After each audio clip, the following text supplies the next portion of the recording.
Hey, asshole, how's it going? Mr. Asshole to you. Well, it's good to have you in my car again, asshole. It's good to be in your car again. It smells in here. Yeah, it always smells. What's interesting about the smell? Because the car is like 43 years old. Pretty sure that after 10 years, it got the same smell that it had for the next 33 years. So after 10 years, that's it. Like, you ever had a car more than 10 years? That's a good question. I don't know if I have. I think most of them I got rid of or wrecked after maybe 8. Wrecked. That's a good question. Yeah. I'd have to go back and look. So I think most people think that when they're buying a car, they're like, yeah, I don't know, 10 years, that's my limit, and no matter what happens, right? Yeah. They're not thinking this shit's going to go, I'm going to keep this for 10, 20, 30, 40 years, right? They're like, well, fuck, I don't know, 3 years and maybe I'm thinking about another one. Yeah. Yeah, well, that probably has a lot to do with whether or not you live in a climate that's wrecking your car every day. Oh, so what's like a bad climate? Well, I mean, any place where they're putting salt on the road, first of all. So that's probably us then. Yeah. So we don't live in a good climate. No. So how the fuck is my car 43 years old and still smells like 10? Well, that's a good question. Because you probably don't drive it that much. There you go. And you probably don't drive it in snow and salt very much. I only drive it when I'm in here with you, two assholes. Well, that makes me feel special. Well, the smell, how does that smell make you feel? Is that a special smell? It makes me feel like an asshole. Well, what assholes are good at? Hot boxing, So if we're in here and we want to change the smell, either one of us can just let it rip. It's really easy to change the smell in a contained space. Yeah. We have that power. We have that power. And with great power comes great responsibility. So, imagine we're both in this car and one or both of us lets it loose, right? And we're both in here smelling it, breathing it in, right? Circulating it in. And then you breathing keep in going. Your anal vapors. Anal vapors. Did you ever say that in high school? That was a high school thing. Or no, it was a middle school thing. It was a middle school thing. Really? Oh, you let out some anal vapors. That sounds advanced. That's what made it so cool. In middle school, you'd say, anal vapors. That's like something you want the teacher to teach on vocabulary. But it's kind of crazy because it's really true. When if I fart right now, it's going to go, the air's going to come out. There's particulate matter coming out of me. Oh, yeah. Into the air. It's science. It's going up. It's going up your nose. Something that was in my ass. It's going up your nose. How do you feel about that, Mr. Asshole? That's that brings up bad feelings. I don't imagine you'd want to have this contained space full of anal vapors. Well, it's bad feelings because at no point do you want another person's anal vapors in your nasal cavity. No, but you never mind your own. Your own is okay. Well, not necessarily even, right? But let's say you didn't agree to smelling that guy's fart, yet there it is. Here it is. It's non-consensual. It's always nobody asks you, hey, can you...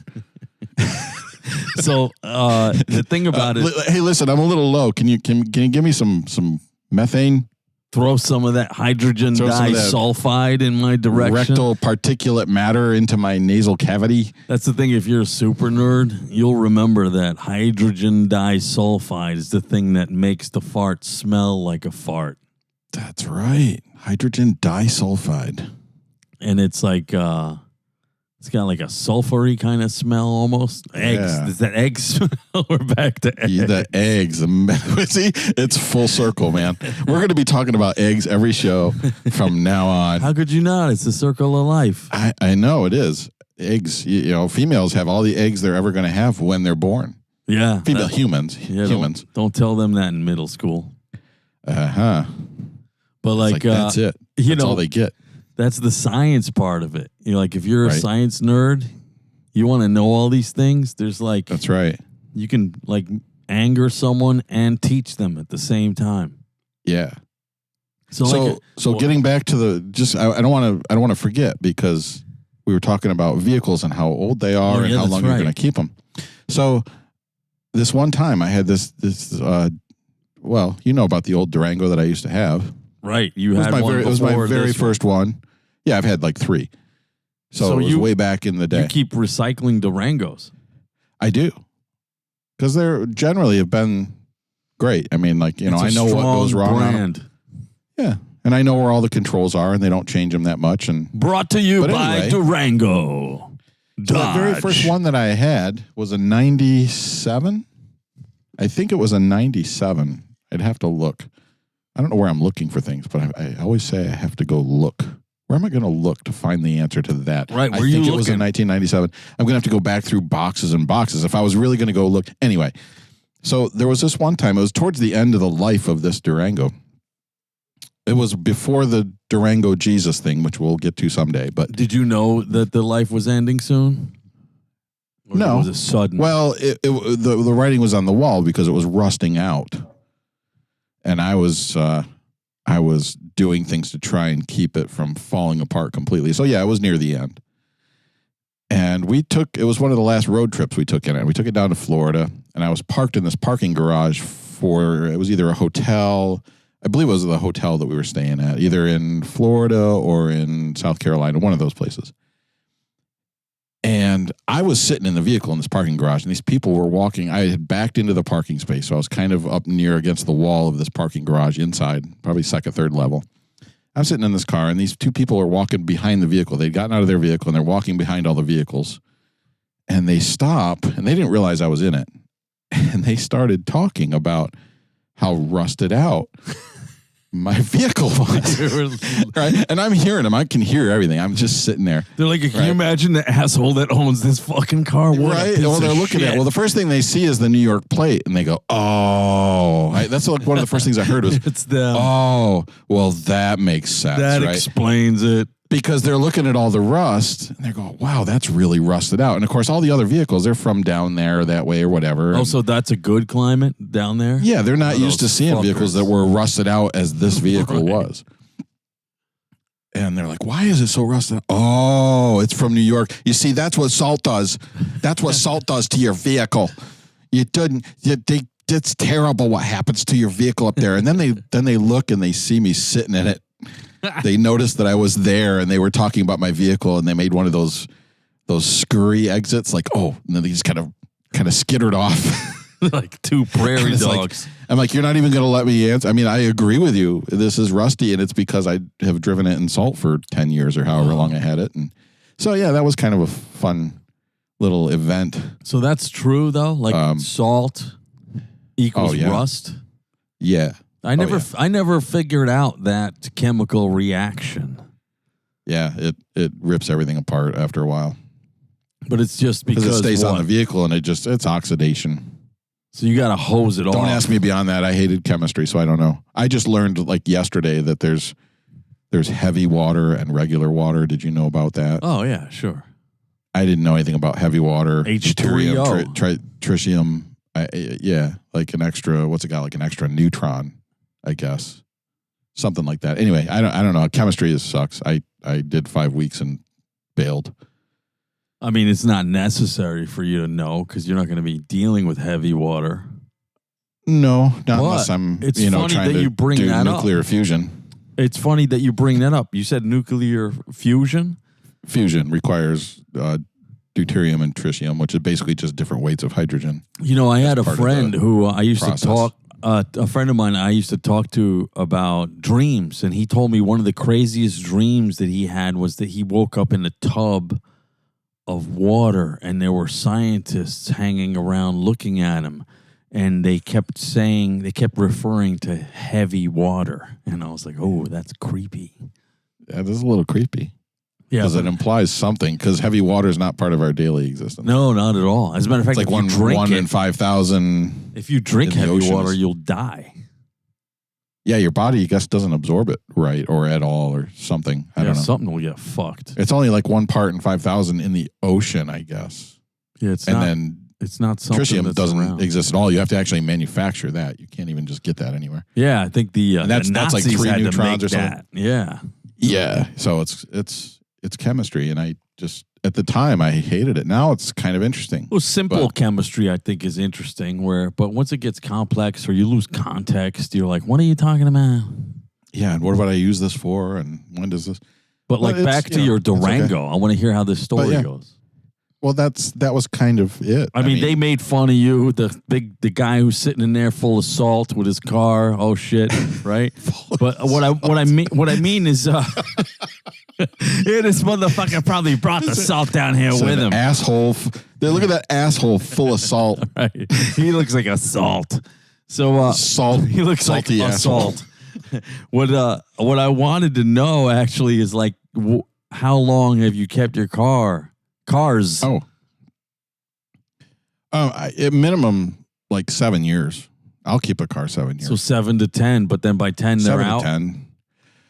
Well, they start getting to be, you know how it is. They start getting to be more trouble than they're worth. Yeah, they start kind to of put more money in. But the main criteria for me, I mean, like I don't mind putting money into a car if it's going to get another, few thousand miles out of it. But I don't like it when I can't depend on it anymore. Like I don't know what's going to go wrong next, and if I want to take a longer trip, I don't want to have to deal with the hassle of being like 500 miles away or further and something happens to the vehicle and I got to get it towed. And, so that it's about that point where I'm like, if I'm scheduling another trip somewhere that'll make you vehicle, not one of the first things that pops up in my head is like, is my vehicle going to make it? That's how I know it's probably time to start looking at trading in or whatever. Well, so you wouldn't have a brand new car and have that thought? Well, I don't buy brand new cars. I did once. I bought a brand new car once. And you had that my first car that I paid for myself was a brand new car. And you regretted it ever since. No, I'm glad I did it. I got that itch out of the way of owning a car that had 5 miles on it when I got it. And I drove it and I put 70,000 on it, and then it started, having trouble, so I got rid of it. Yeah. But ever since then, I've never bought another new car because it's not worth it. I mean, you drive it off the lot and they're immediately half their value. How long did that take for that time for that new car to start giving you weird problems? Was it within 5 years? I had that car 7 years. Oh wow, 7. It was a Dodge Neon, and I bought it. And you're a Dodge guy. You love them Dodges. It wasn't like a brand loyalty thing. It's just. They just seem to be the cars that I'm comfortable in. That Neon, though, that's like a fucking tin can with wheels on it. That's amazing that shit lasted.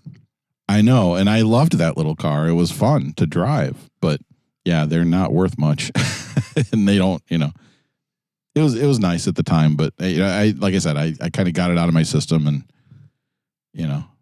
but I also own a Mustang, so is that? That's because it's a different brand. Yeah. So that spoils my whole Dodge theory thing. Yeah. You're full of shit. See? You're an asshole full of shit when you say stuff like that. Because I don't have brand loyalty. Now I'm a stupid In fact, asshole. I've started getting rid of my brand loyalty to anything anymore. I don't give a fuck.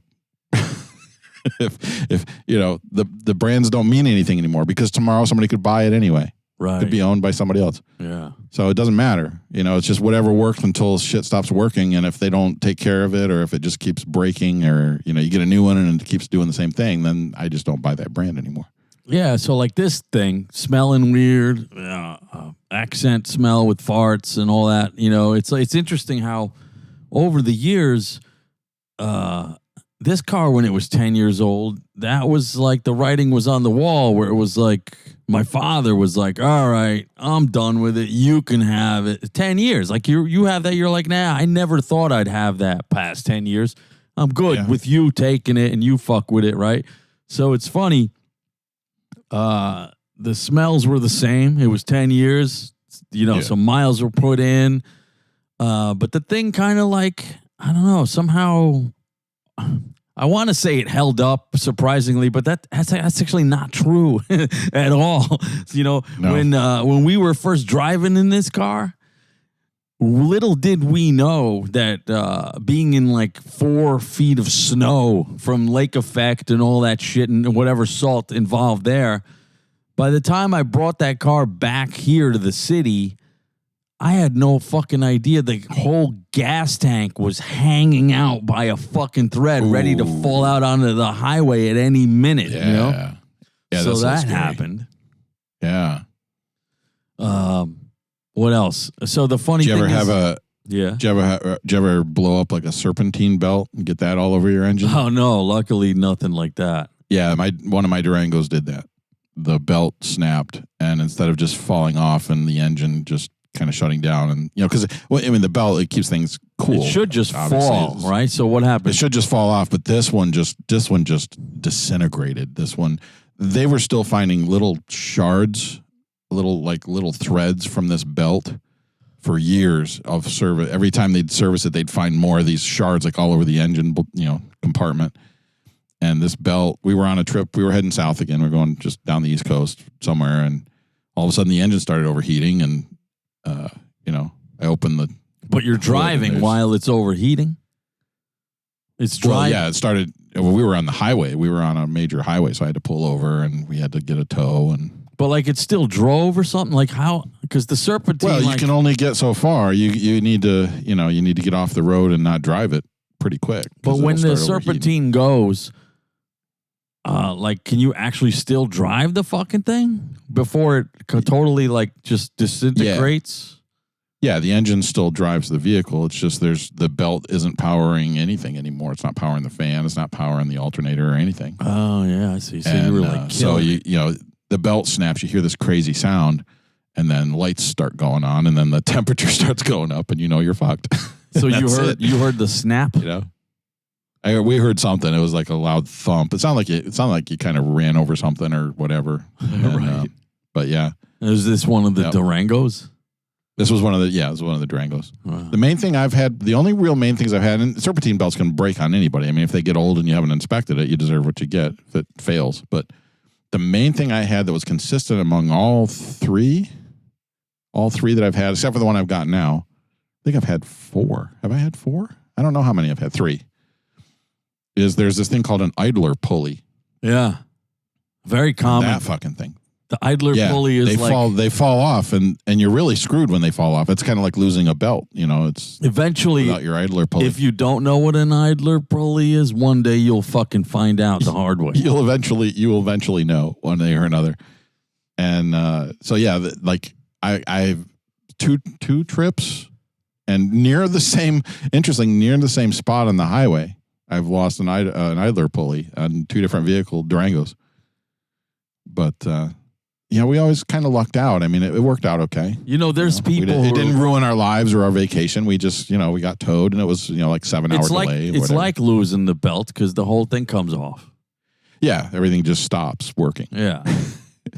There's people listening. And you're the asshole on the side of the road. There's assholes listening to us 2 assholes right now going, I don't know fucking shit about cars. You fucking lost me. How long are you guys fucking going to be rambling? Yeah, what is about this, the new car guys? I fucking hate, Yeah. And then there's other guys going, listen to these assholes. They don't know anything about cars. They don't even realize an idler pulleys. Or ramp it up. Let's keep talking. You know anything about transmissions? No. You know what I'm saying? I know you got to put fluid in them. That's a definite fluid in your trans. This fucking thing, the gas tank was hanging out and nobody fucking knew. Thank God that's crazy. Thank God the air conditioning compressor blew the fuck out on a hot day, and I took it home, and the car wasn't going nowhere. Then suddenly it was like, hey, you notice the fucking gas tank is hanging out over here? We're like, what? The fucking frame was rusted out, like you said. But so who noticed it first? Not me, because I don't look at these fucking things. I just fucking it's broken. I can't drive it, I guess. So fuck it, right? So somebody, but you work on your car, so you know what you need? Now I do. Yeah. In 1990, now you need like a lift. I didn't. Yeah. But you just need like a lift. Oh yeah, garage. Of course you need everybody needs a fucking lift, Yeah. But the thing about this is when I started to have to work on this car, because I was like, yo, what's that thing in the garage? That pile of cardboard in the garage. What happens if I take those boxes? Oh, there's a fucking car under there? I was like, yo, I gotta learn how to fix this. There's something wrong with it. And I was like, yo, what's up with this car in the garage? Anybody fucking with this? You guys doing anything? Oh, it needs a gas tank. Oh, it's got this. And what the fuck? Yeah. Really? So then I had to look into it, and I realized the gas tank was, was it out? No, I think it was. I don't remember what you told me because I remember when you started working on it. Yeah, I think the gas tank might have been out because the way the gas tank works is it's like a little it's like a little body bag. It's like a plastic body bag on the driver's side. So when you're driving, the whole left side of the car is gasoline in a polypropylene fucking plastic tank or some shit. And that thing rests on the left side wheel well of the fucking frame. And water collects there. And after 10 years, that whole shit rusts out, and then the whole fucking thing falls out. So believe it or not, if you look up this model car, one of the kits that everyone buys for like $120 is a welding kit to take all these special steel pieces and fix that rusted out gas tank body frame situation. So it's like, yeah, you know. I'm just glad that gas tank's on your side of this car. Well, actually, the joke is that I removed it. And now, because I got so sick of this. It's under my seat, isn't it? No, you asshole. It's actually. It's like a Pinto all over again. It's neither of us. What I had to do is I was having so many problems with this gas tank after I put it together. I couldn't figure out why the fuck I had a problem with it. Like it was leaking or something. I couldn't find the leak. And to take it out is such an ordeal because it's got like this, they call it a skid plate. So you got to go under there. I don't have a lift, right? You got to shimmy under there with the gas tank on your chest. And then you got to like raise it into place, screw it in, and then get a skid plate under it to hold it in. It's just like after you do it twice, you're like, I'm so done with this fucking thing. So what I did instead, I was like, you know what? There's people who make custom aluminum gas tanks for this car that are higher capacity. So I was like, let me just fucking do that. So I took the whole gas tank out. And now all the way in the back, there's a 27-gallon tank. And that's what's in there. Because the original... See, now that's modern. Yeah, it helps. And then I had to make sure that the gas line went flawlessly from that tank to the fuel pump. So I was like, yeah, there's no leaks. And suddenly the car's running fucking perfect. I was like, fuck. Now you just got to fix the smell. Yeah, well, you know how you do that. You take it to a guy and you hand him $60,000 and you say, redo it. Pimp my ride. Yeah, and then he gives it back to you and suddenly your car's worth $130,000 and you're like, wow, so this is how new cars are like. And the first thing you do is sit in it and fart. Yeah, try to get that new car smell dissipated with fart gases. It needs enhancement or it's not yours. You know, you made me remember something because you said middle school and shit like that. I've been meaning to ask you this. Because I had this thought not that long ago, and it blew my mind because I never thought of this before. Oh, God. When you were in elementary school, I know did you have middle school? So it's like separate? So like it's like, what did you have? Like grade 1 to 6 and then 6 to 9? It was preschool, then K to 6, and then in my time it was 7 and 8 was middle school. So you actually went to preschool too? Oh, yeah. Oh, wow. So you were in school at like 4? Why do you think I'm a smart asshole? Oh, so perfect. So this is what I want to ask you. I don't know. So check this out. You even said, hey, I'm a smart ass, right? I'm a smart asshole. What I wanted to ask you smart asshole. Now, careful how you're going to want to answer this. I might not answer it at all, asshole. Luckily, it's a yes or no. Were you the smartest kid in your class? No. Holy shit. Okay, and now... follow-up question, why? Because there were some really smart kids in my class. Who the fuck was so smart in your class? Why would you ask that, though? Why do you ask it that way? Well, so do you want me to give you my perspective and then you'll understand? So check this out. I'm checking it out. with the school that I went to, well, number one, it was a Catholic school, all right? So, but it was 1 through 8, okay? Yes. And you were in the same... That's a typical Roman Catholic type school. Yeah, and they just called it elementary school. I didn't know because we'd always have, like, by freshman year, there was 2 times when we'd start seeing all the Catholic kids show up in public school, and that was 7th grade or 9th grade. And usually it was 9th, where all of a sudden all these extra people were in my class. Yeah, these fuckers just showing up. You're like, who the fuck are you, right? Where are you coming from? I'm supposed to be in it. Look at all these new assholes. I didn't know there was even such a thing. That's how sheltered my life was. Like, we had to wear uniforms. Yeah. We had nuns teaching us, beating our fucking knuckles with wooden fucking brooms and shit, telling us Jesus wants it this way. We were all like, what? Right. So here's the thing, though. I never really thought this way or that way or cared about, like, who the fuck was smart, what are you doing, what are you not doing. I just went with the flow, and I had all A's. Never had anything but all A's, and just was like, yeah, you know, school. Nice. I like school. Whatever. It was cool. Yeah. Whatever. But it all kind of, it always kind of like it was a slight bug up my ass that we had to learn religion, too, because I was like, is this really school? I mean, come on, like, enough with the Jesus and stuff, right?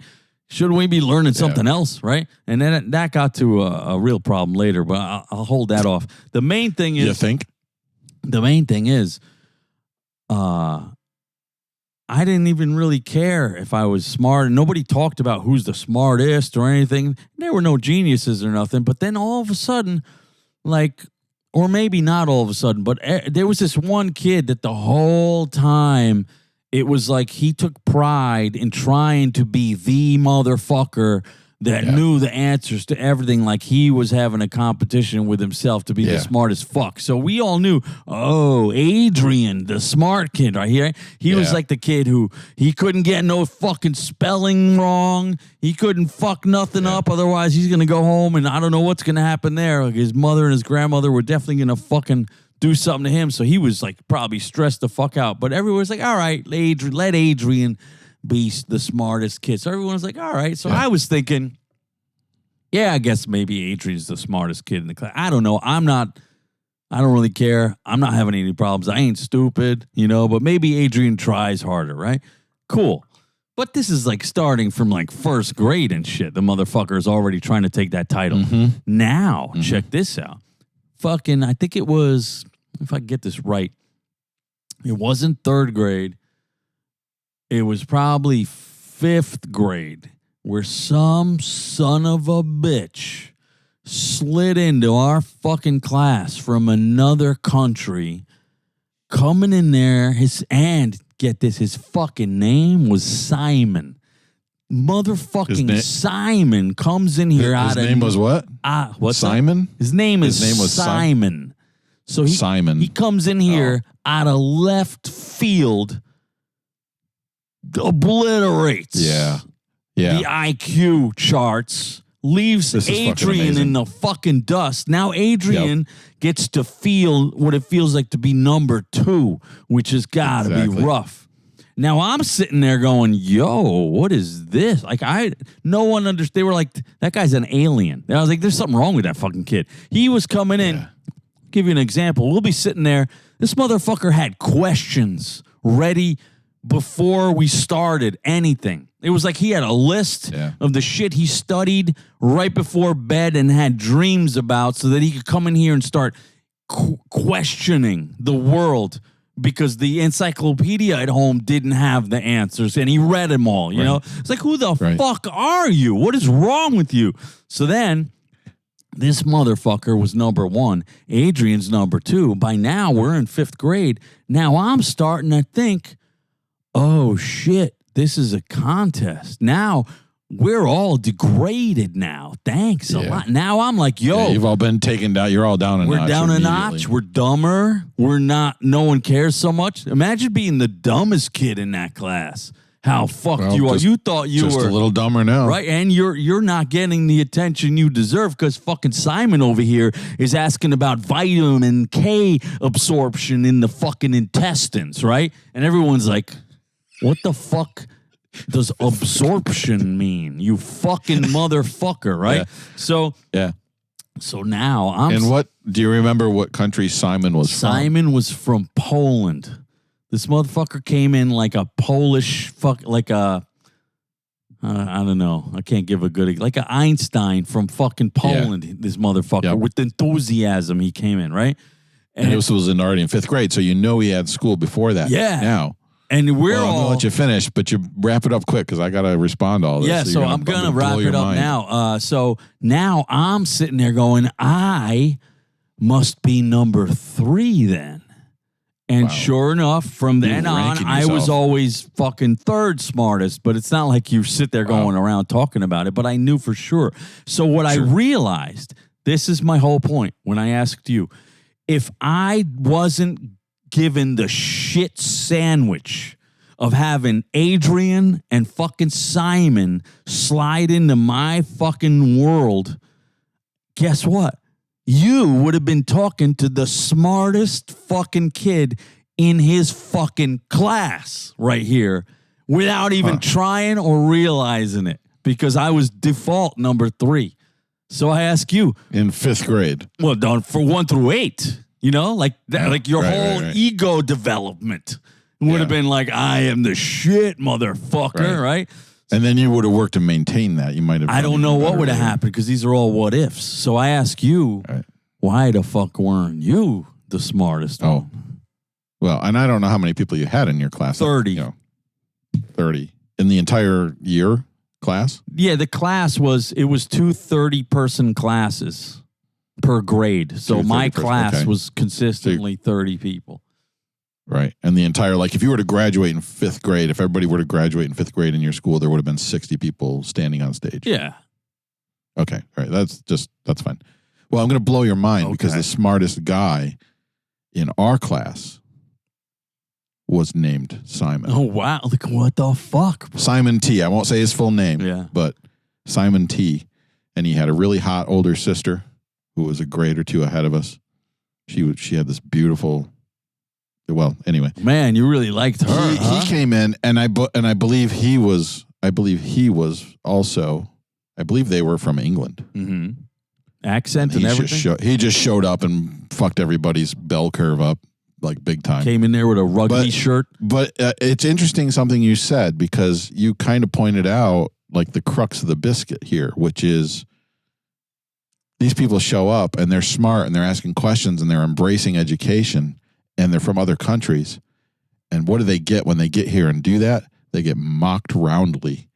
They get laughed at. They get picked on. They get like it's either that or in like in your case, you kind of saw the challenge and said, okay, well, we've all been knocked down a notch, but we can still keep trying or whatever.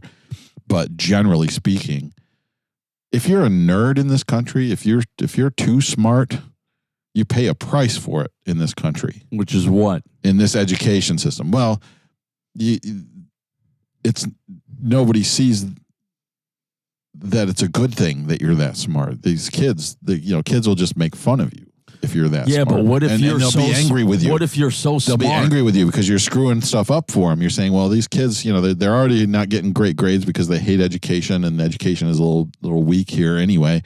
And then this kid shows up and he's got 5 years under his belt, but he's already asking questions about digestion and absorption of minerals, And like you said, some kids don't even know what absorption means at that age. Yeah. And, kids start asking questions like that. What's going to happen to him in the American classroom? Or as soon as he leaves that classroom and heads out to the playground, he's going to want a piece of him, So what if Simon wasn't there? Are you number one now? My class, I mean, you're talking about in your class in grade school, and I don't know how much larger it got when you went to high school. Obviously, you ended up in a public school. I'm just talking about you must have had a lot more. I'm just talking 1 through 8. Okay, well, 1 through 8, I was, I was doing well when I was in grade school, like 1 through K through 6. I did awesome. So, like, if Simon wasn't I really there, kind of liked school. If Simon didn't show up, Simon was not there. I don't know that I was ever comparing myself to other people. Well, no, you didn't have to. But I'm saying, if now that Simon came in, he had a rugby shirt on, and he had the fucking IQ of 3,000, and he got laid before everybody. What if he wasn't there? Where are you in the list? Where am I in the list? you I mean, the I was smartest never guy now? near. I was never up in there at all. So there's another guy that right was- after Simon, not you. Oh, there was like 10 that were upper echelon learners. How the They were fuck you got just- that they were many smart people over there? When here in fucking New York City, all I have is an Adrian and a Simon. You had an Adrian and a Simon, but aren't you still saying that was back when you were still in Catholic school? What I'm saying, grade 1 through 8, yeah. So why the fuck are I was in public school. We had more kids, first of all. So statistically, there's going to be more smart kids. So how big was your class? I'd say we had a couple hundred. So how many were in the class? The room. Well, we still had classrooms. We still had classrooms of 30, but I mean, you know. So you had four classes of 30. Yeah, I think so. So yours was twice as big. At least mine. 4. Yeah. Okay. So you're going to have more smart kids out of that so cohort. let's say you had 2 more smart kids. That's how much there were? 4 before you? So you were number 5. I don't know where I ranked. I didn't pay attention. You didn't even to the think others, so I about the don't know. shit. I'm sitting here going, my life would have been different. I was in an advanced reading class at 2nd grade. I remember being pulled out of the regular class and reading more advanced stuff. This is why Unless I was being lied to. See, now here's the thing. I might have been getting lied to. Maybe I was reading the easy stuff because I was stupid. I don't know. Maybe you were like a dumb kid, right? You don't know. Maybe I was stupid. You know, that was my whole thing. But I'm pretty sure I was reading shit they weren't because I loved to read. I'll give you an example. Well. You're telling me, oh, your class. I have a bigger class. You know what it is? I got fucking the creme de la creme between these 2 motherfuckers. I don't know. You know, when I went to fucking apply for high school, I only applied to the 3 specialized high schools where you had to take that's a foreign word for me right where there. you had to take a test to pass within a certain score to make it to be allowed to go to that high school. And there were only 3. And the first one, the hardest one was Stuyvesant High School. The second hardest one was Bronx High School of Science. And the third one was Brooklyn Technical High School. So I made it to Brooklyn Technical High School, but not the other 2. Adrian made it to Bronx High School of Science, but he didn't get accepted to Stuyvesant. Simon got accepted to Stuyvesant. This is what the fuck I was up against. You see what I'm saying? And if I didn't have these 2 fuckers... That's crazy to a redneck boy applying for high schools. That's crazy. That's what I'm saying. You're fucking little fucking 4 rugby motherfuckers ahead of you. I'm talking New York City, upper echelon. I read the Britannica back and forth. I want to be absolutely clear. There was way more than 4 ahead of me in my graduating class. So you had a lot more, but maybe compared to Adrian and Simon, all yours were dumb. I don't know. But I'm just saying we'll never know. We won't. But the point of my question was, look at that. Have you ever thought of that? Can you imagine how different your life could have been? But you know what? All smells aside and hot boxes, we're going to have to shut the fuck up and keep our eyes on the road. I still ended up in this vehicle talking to an asshole. Yeah. That's what happened. 1 asshole, 2 assholes. Enough with the yapping.